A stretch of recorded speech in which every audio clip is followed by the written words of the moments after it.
তাহলে মন্ত্রী সব কাজ ঠিকঠাক ভাবে করে এসেছো, তাই তো? আগে মহারাজ, আমি কোন কাজটা ঠিকঠাক করে করি না আপনি বলুন। আমি শুধু আপনাকে ওই কোষাগার থেকে মোহর সরানোর কাজটাই খুব ভালোভাবে করতে দেখেছি মন্ত্রী মশাই। আর বাকি সব কাজে তো আপনি লবডঙ্কা। গোপাল, মুখ সামলে কথা বলো, হ্যাঁ? বেশি বাড়াবাড়ি করো না। কি বলতে চাইছেন মন্ত্রী মশাই? বাড়াবাড়ি করলে মারামারি হয়ে যাবে। আচ্ছা, হয়েছে হয়েছে, অনেক হয়েছে, সকলে এইবারে থামো। ঝগড়াঝাটি বন্ধ হোক, এমনিতেই খুব গরম। বলছি কি, যা গরম পড়েছে এইখানে তো থাকাটাই দায় হয়ে যাচ্ছে। উফ, আর যে পেরে উঠছি না। মনে হয় আপাতত এখান থেকে কদিনের জন্য। মহারাজ, বাইরে রাজ্যের প্রজারা জড়ো হয়েছে, সকলে মিলে বিক্ষোভ করছে। একবার একবার শিগগির আসুন মহারাজ, নইলে সাংঘাতিক কিছু একটা ঘটে যাবে। কি হলো? আবারও কোনো সমস্যা হলো নাকি? আমাদের রাজ্যের প্রজারা তো যথেষ্ট বোঝদার, তারা তো এমনি এমনি ঝামেলা ঝঞ্ঝাট সৃষ্টি করার মানুষ নয়। গোপাল, চলো গিয়ে দেখি।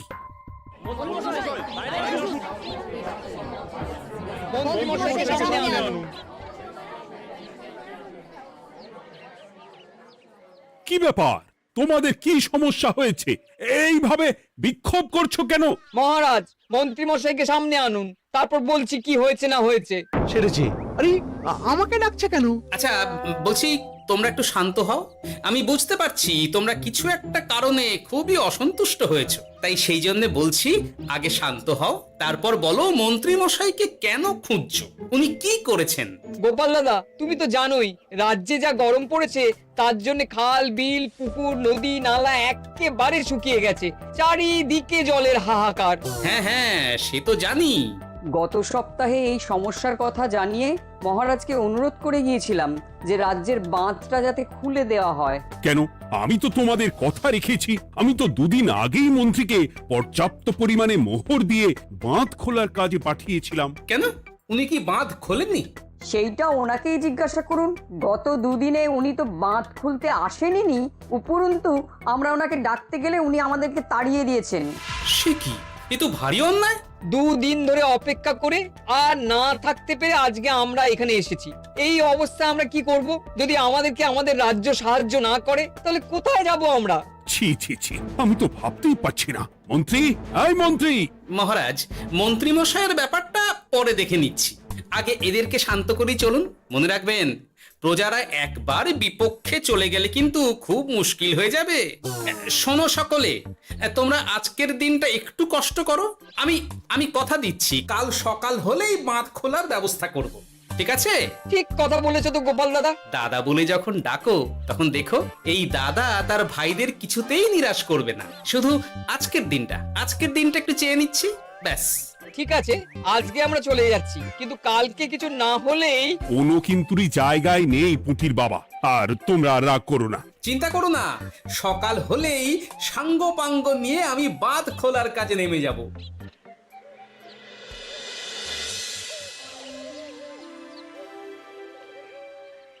ছি ছি মন্ত্রী, তুমি এইভাবে আমায় মিথ্যে বললে।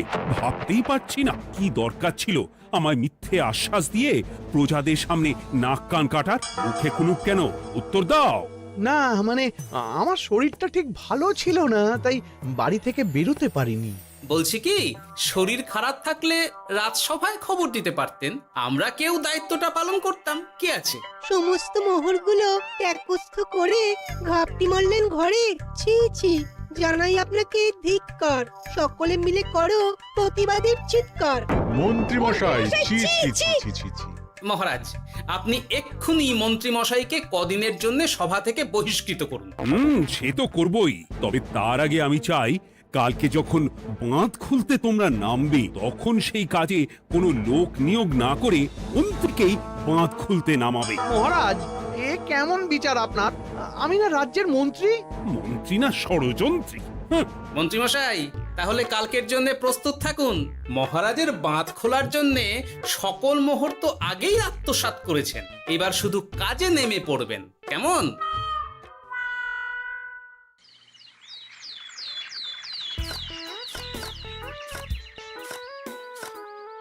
ওহ গোপাল, এইবারে ছেড়ে দাও, আর পাচ্ছি না। এত সহজে হাল ছাড়লে হবে বলুন? এই কে আছো? ওই শাবল কোদালগুলো দাও, আমি এদিকটায় খুঁচিয়ে দিই। সভাকবি, বিজ্ঞানী, এসো এসো এসো, হাত লাগাও। সবে মিলে করি কাজ, বাঁধ খোলা হবে আজ। বাঁধ খোলা হবে আজ, মন দিয়ে করো কাজ। একদম, হাত লাগাও, জোর লাগাও। গোপাল দাদা, সভাকবি, বিজ্ঞানী দাদা আর আর বাকি দাদা ভাইরা আসুন আসুন, সকলে একটু শরবত খান। আমাকেও একটু শরবত দাও। মোহরগুলো খেয়েও তৃষ্ণা মেটেনি বুঝি? হুম হুম। বাঁধ এক্ষুনি খুলবে, প্রজাদের সব জ্বালা জুড়োবে। বাঁধ খুলে গেছে। আমাকে বাঁচাও, আমাকে বাঁচাও। কোনো সময় ভুল করলে নিজেই সেই ভুল শুধরে আবার ফিরতে হয়। আপনিও তাই করুন মন্ত্রী মশাই, নিজে নিজেই উঠে আসুন। চলো সকলে। গোপাল, তুমি তোমার সাথীদের নিয়ে যা করলে সত্যি ভাবাই যায় না। মহারাজ, নিজেদের রাজ্যের সমস্যায় নিজেরাই কোমর বেঁধে নেমে সমস্যার সমাধান করেছি, পরিস্থিতি মোকাবিলা করেছি। এর জন্যে আপনি এমন করে বলবেন না। ওহ, তোমরা না থাকলে যে কি হতো। মহারাজ, আমরা আছি তো, এত ভাববেন না আপনি। আপনি বরং আমাদের সকলের জন্য কিছু খাবারের ব্যবস্থা করুন, খুব খিদে পেয়ে গেছে। হ্যাঁ, নিশ্চয়ই নিশ্চয়ই। তোমরা সকলে ভিতরে এসো, হাত পা ধুয়ে নাও। ততক্ষণে আমি রানীকে আহারের ব্যবস্থা করতে বলছি।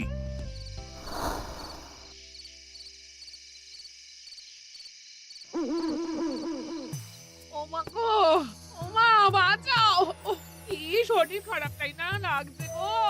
একে গিন্নি, বাবারে, কি হয়েছেটা কি? ও, তুমি এইভাবে এখানে শুয়ে কাতরাচ্ছ কেন? বলি তুমি এসেছো? হ্যাঁ, এই তো আমি চলে এসেছি। কি হয়েছে গিন্নি? তোমার কোথায় কষ্ট হচ্ছে? গরমে হাঁসফাঁস করছি গো, পারছি না। রান্না করতে গিয়ে খুব বাজে অবস্থা হয়ে গেছে গো, এই থেকে এইখানে পড়ে পড়ে গড়াচ্ছি। ঠিক আছে, আজ আর রান্না করতে হবে না গিন্নি, আমি রাজবাড়ি থেকে খেয়ে এসেছি। বাহ, নিজে খেয়ে এসেছো বলে আর রান্না করতে হবে না বলে দিলে? এদিকে রাত্রে আমি খাবো কি, সে খেয়াল আছে? হ্যাঁ হ্যাঁ, খেয়াল আছে, খেয়াল আছে। যাও, আমার জন্য রান্না চাপাও আর একটু জল দাও। দেখো, এত গরম পড়ে কৃষ্ণনগরের অবস্থা শোচনীয় হয়ে গেছে। বয়স্ক লোকেরা কোনো কাজই করতে পারছে না। সত্যি তো, এই গরমে রান্না করাটা খুবই কঠিন গিন্নি। কি বললে? আমি বয়স্ক লোক? আমার বয়স হয়ে গেছে, তাহলে নিজে কি? এই না না গিন্নি, আমি তোমায় কিছু বলিনি। আমি গোটা কৃষ্ণনগরের সাধারণ বয়স্কাদের উদ্দেশ্যেই কথাটা বললাম। তোমার তো বয়স হয়েছে বলে মনেই হয় না গিন্নি। ও তাই বলো?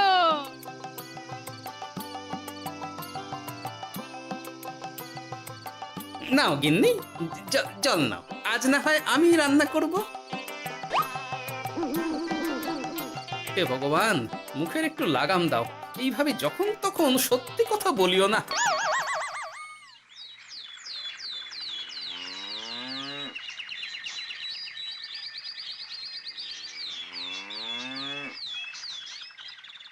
গোপাল দাদা, ও গোপাল দাদা, একবারটি বাইরে এসো, মহারাজ জরুরি তলব করেছেন।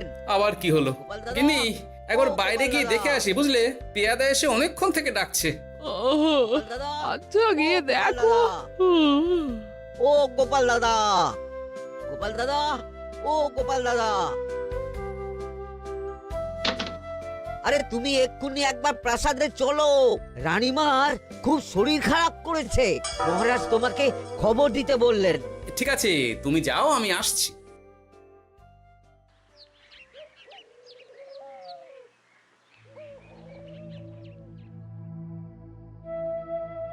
গোপাল, কি হবে বলো তো? রানী তো দুমদাম করে ব্যারামে পড়ে না। মহারাজ, ভয় পাবেন না, আমরা আছি তো। বৈদ্যকে পরীক্ষা করতে দিন, দেখি সে কি বলে। মহারাজ, অতিরিক্ত গরমের জন্য শরীরটা খারাপ হয়েছে। আসলে উনি এই তীব্র দাবদাহ নিতে পারেননি। তবে চিন্তা করবেন না মহারাজ, আমি বাড়ি গিয়ে এক ধরনের বিশেষ পথ্য পাঠিয়ে দিচ্ছি। রানীমা খেলেই সুস্থ হয়ে উঠবেন। মহারাজ, নিজের কানেই তো শুনলেন রানীমার তেমন গুরুতর কিছু হয়নি, চিন্তা করবেন না। বৈদ্যর ওষুধে উনি সেরে উঠবেন। যাওয়ার আগে একটা কথা বলে যাই, গরমের এই দাবদাহ কিন্তু আরো ভয়ঙ্কর হবে, তাই সকলে খুব সাবধানে থাকবেন। শরীর যাতে ঠান্ডা থাকে এমন হালকা পাতলা খাবার খাবেন। আসি, রাজসভায় দেখা হবে। মহারাজ, বৈদ্যমশাই কিন্তু এটা ঠিক বলেছেন, গরম আরো বাড়বে, তাই দুজনেই খুব সাবধানে থাকবেন, কেমন? গতকাল তো আমার গিন্নিও গরমের চোটে কুপোকাত হয়ে গেছিল, শেষমেশ আমাকে বাড়ি গিয়ে রান্না করতে হলো আর কি। ও বাবা, তাই নাকি? তাহলে তো খুবই চিন্তার ব্যাপার। আচ্ছা মহারাজ, আমি তাহলে এখন আসি, আবার রাজসভায় দেখা হবে। এই গরমে আর এখানে থাকতে পারছি না, বলছি কদিনের জন্য না একটু অন্য কোথাও গেলে হয় না গো? গিন্নি, এই গরমে ঘরেই থাকো, অন্য কোথাও যাওয়ার মোটে নাম করো না। বাইরে বেরোতে গিয়ে যদি কোনোভাবে গরম হাওয়া শরীরে লেগে যায় তাহলে বিপত্তির আর শেষ থাকবে না গিন্নি। কিন্তু এখানেও তো যা গরম পড়েছে, পচে গলে মরে যাই আর কি। উফ গিন্নি, দয়া করে এইসব বাজে কথা বলা বন্ধ করো তো, আমার আয়ু থেকেও তোমার আয়ু দীর্ঘ হোক। বাহ, তুমি এসব কথা কোথা থেকে শিখলে গো? হুম? এই তো তোমার থেকে আর কি। গোপাল, গোপাল, রাজ্যের অবস্থা খুবই বেহাল। এই সবই আমাদের পোড়া কপাল। আরে সভাকবি, কি হয়েছে? তোমাকে দেখে তো মনে হচ্ছে তুমি কিছু... বিজ্ঞানী মহারাজ দুজনেই অজ্ঞান, ঘটি ঘটি জল ঢেলেও ফেরাতে পারেনি তাদের জ্ঞান। কি বলছো কি? তা তুমি এই ব্যাপারটা জানলে কি করে? গিয়েছিলাম একটু আগে বিজ্ঞানীর বাড়ি, গিয়ে দেখি লোকজনের ভিড় সারি সারি। সে কি? শুনলাম মহারাজ তাকে কিছু বলতে এসেছিলেন, তারপরে দুজনে বাইরে বেরিয়ে আসতেই অজ্ঞান হয়ে গেলেন। মহারাজ বিজ্ঞানীর বাড়ি গিয়েছিলেন, তাও আবার রানীমাকে ছেড়ে? রাজবৈদ্য কত করে বললেন এই সময় যখন তখন ঘরের বাইরে বেরোবেন না, কে শোনে কার কথা? আমার মনে হয় মহারাজ তেমন কোনো গুরুত্বপূর্ণ কিছু কথা বলতেই বিজ্ঞানীর বাড়ি গিয়েছিলেন। গরম কমানোর উপায় আলোচনা করতে হয় তো গিয়েছিলেন। আমাদের মহারাজ তো নিজের চোখেই দেখেছেন এই তীব্র গরমের চোটে রাজ্যের কি অবস্থা, কি অবস্থা। ঠিক বলেছো গিন্নি, আমার এই কথাটা তো মাথাতেই আসেনি। ধন্যবাদ গিন্নি, অসংখ্য ধন্যবাদ তোমায়। আমায় পরে ধন্যবাদ জানিও। হ্যাঁ, এখন আর দেরি না করে বৈদ্য মশাইকে সঙ্গে নিয়ে বিজ্ঞানী মশাইয়ের বাড়ি যাও। হ্যাঁ,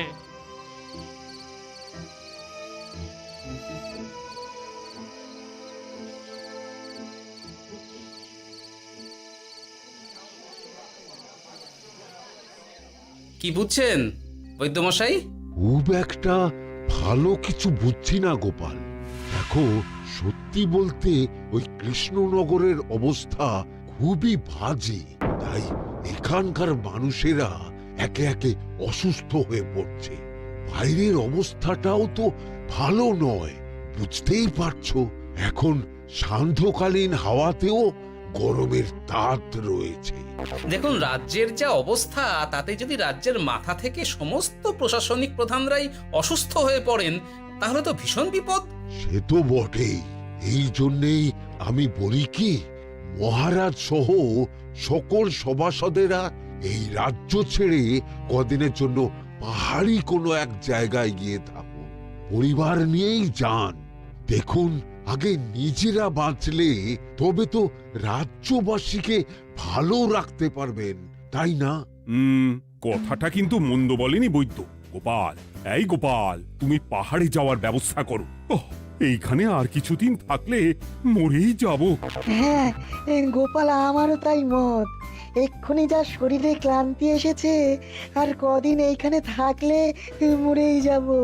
মহারাজের অনুরোধে গরম কমানোর কোনো ব্যবস্থাও তো করতে পারলাম না, বাইরে বেরোনো মাত্রই দুজনে মূর্ছা গেলাম।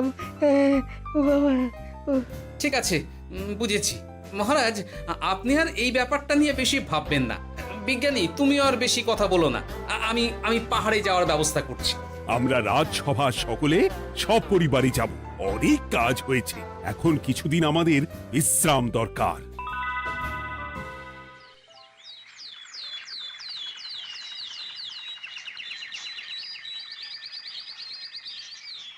এ কি গোপাল, মন্ত্রীকেও তুমি আমাদের সঙ্গে নিয়ে যাচ্ছ? আহ, তুমি কি সব ভুলে গেছো? মহারাজ, আপনি খামোখা উত্তেজিত হবেন না। আপনার শরীরটা কিন্তু ভালো নেই। আর মহারাজ, আপনার রাজ্যে বাস করে আপনার থেকেই শিখেছি বিপদের দিনে পরম শত্রুকেও দূরে ঠেলতে নেই। গোপাল এটা ঠিক কথাই বলেছে। যতই হোক, উনি তো আমাদের মন্ত্রী, তাই এই বিপদের দিনে ওনাকে ফেলে যায় কি করে বলুন তো? সত্যি গোপাল, তোমার তুলনা নেই। ঠং, সবই নাম কেনার চেষ্টা। গোপাল, চলো এইবারে রওনা দিই। বলছি, খাবার দাবার আর জলের কলসিগুলো উঠেছো তো? হ্যাঁ, খাবারের পাত্রগুলো আপনার জিম্মায় থাকবে, আর জলের কলসিগুলো আমি সামলাবো।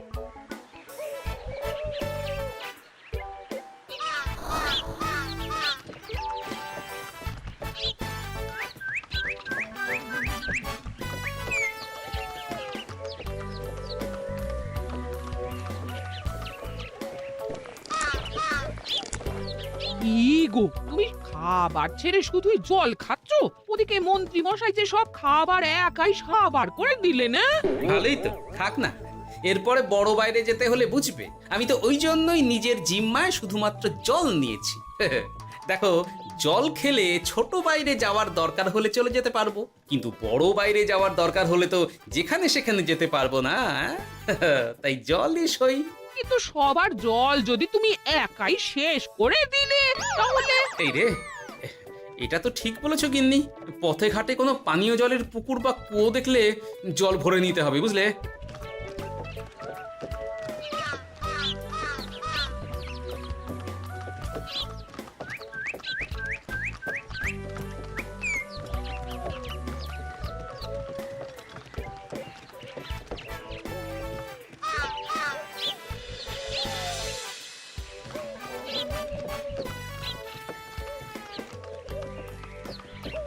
সকলে আসুন। দেখুন দেখুন, মহারাজ আমার মূর্ছা গিয়েছেন। আসুন। সে কি, কৃষ্ণনগর পেরিয়ে এসেছি, এখন এই অচেনা অজানা জায়গায় এসে মূর্ছা গেলেন? গিনি, চলো তো শিগগির গিয়ে দেখি। কেউ ঘাবড়াবেন না, মহারাজের শরীরটা আসলে খুব দুর্বল ছিল তো, তাই মূর্ছা গিয়েছেন। তবে চিন্তার কিছু নেই, আমি এক ধরনের পথ্য দিচ্ছি, এটা খেলেই উনি আবার সুস্থ হয়ে যাবেন। ঠিক আছে বৈদ্যমশাই, আপনি তাহলে যত তাড়াতাড়ি সম্ভব পথ্যটা তৈরি করুন। হ্যাঁ, আমার এই পথ্যটা তৈরি করার জন্যে একটু জলের প্রয়োজন। একটু জলের ব্যবস্থা করুন তো। এ মা, বলি গাড়িতে যে এক ফোঁটাও জল নেই গো, কি হবে? এই গোপাল, তুমি একাই সব জল খেয়ে বসে আছো? হ্যাঁ গোপাল, এখন এসব বাদ দাও, চলো একটু জলের ব্যবস্থা করি। হ্যাঁ, খানাখন্দ, খাল, বিল, নদী, সমুদ্র, যেখান থেকে পারো জল নিয়ে এসো। জল ছাড়া এই পথ্য বানানো অসম্ভব। গোপাল, এ কি করা যায় বলো? দাঁড়াও, আমি একটু ছোট বাইরে থেকে ঘুরে আসছি। হ্যাঁ, খুব জোরে বেগ আসছে, ত্যাগ না করতে পারলে বুদ্ধি খুলবে না।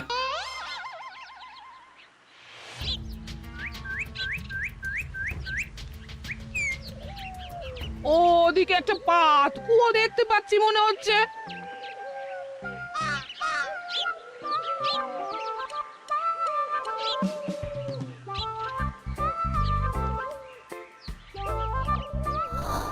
জল কোথা থেকে পাবো? তবে কি জলের অভাবে আজকে মহারাজ সুস্থ হতে পারবেন না? রানীমা, ব্যাকুল হবেন না, আমি আছি তো। আমি থাকতে কিচ্ছু অঘটন ঘটবে না।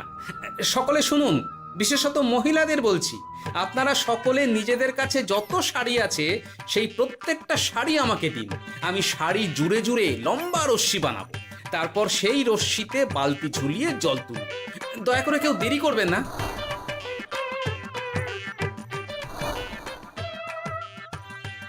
এই নাও আমার 5খানা শাড়ি। হ্যাঁ, এই নাও আমার 10খানা শাড়ি। আমি বাবা আমার লতা পাতা মিনি করা শাড়িগুলো দেব না। যা পারো করো, আমি বড় বাইরেতে যাচ্ছি। ওমা, বিপদের দিনে শাড়ি দেবে না? গায়ের জোরে নিয়ে আসবো। হ্যাঁ,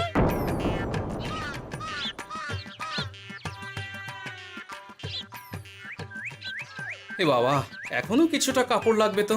যা গভীর পাতকুয়া, সবার সব শাড়ি তো কাজে লাগিয়ে দিয়েছি, এখন কি হবে? আরে ওই তো কার একটা ঝোপের কাছে ধুতি পড়ে রয়েছে, যাই ওইটাই নিয়ে নি। এই গোপাল গোপাল, আরে করো কি, ওটা তো আমার ধুতি। আরে আরে আমি এই ঝোপে বড় বাইরের জন্য এসেছি। আরে মন্ত্রী মশাই, বড় বাইরে করার সময় অযথা অন্যদিকে মন দেবেন না, তাহলে পেট সাফা হবে না।